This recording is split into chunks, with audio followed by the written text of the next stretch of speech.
Hello and welcome to The Weekly Bone. My name is Marco Hanna from PhoneDog.com, so let's get started.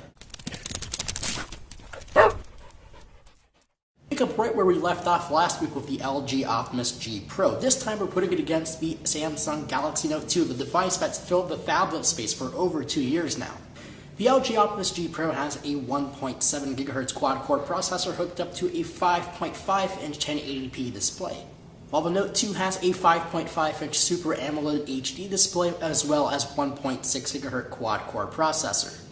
In the dogfight, the Samsung Galaxy Note 2 will take the win because of a few reasons. While in the real world they're both similarly fast, the Samsung Galaxy Note 2 has more real-world applications that use the S Pen and some of the features made specifically for the Samsung Galaxy Note 2. If you want something for more numbers and more specs, the LG Optimus G Pro will be the way for you to go. Google's I/O Developer Conference was just this past week and many things were announced.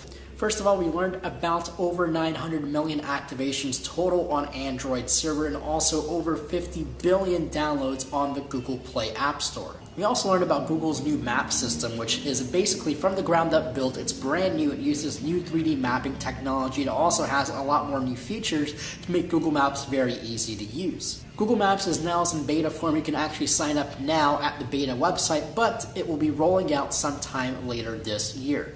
It looks like Google beat Apple to the music streaming business. This is the brand new Google Play Music All Access streaming music application.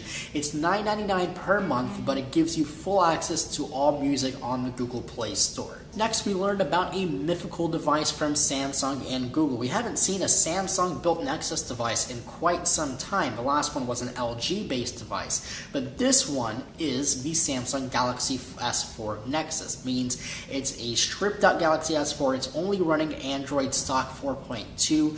There is nothing else on top of that. It will be available on June 26th for $650 off contract, which is actually pretty good compared to the standard unsubsidized Galaxy S4 at $699. The device will be available again on June 26th for $650. It will be able to run on AT&T and T-Mobile. It is also LTE compatible, and for all bootloaders out there, it is completely unlocked already. It's available. It's able to do that from the box, so it's a very great device, and it looks to be super slick. Next, we are talking about the BlackBerry with a keyboard. No, we are not talking about the new BlackBerry Bold, if there is one. We are talking about the all-new BlackBerry Q10. If you remember, the Z10 was BlackBerry's first BlackBerry 10 device. The Q10 is the first BlackBerry 10 device with a full QWERTY keyboard. The Q10 has a 1.5 GHz dual-core processor and 2 GB of RAM. This thing makes it really fast when you're comparing it to old BlackBerries and even the new BlackBerry Z10. It has a 3.1-inch touchscreen device as well as that beautiful full QWERTY keyboard for you to use emails and text messages,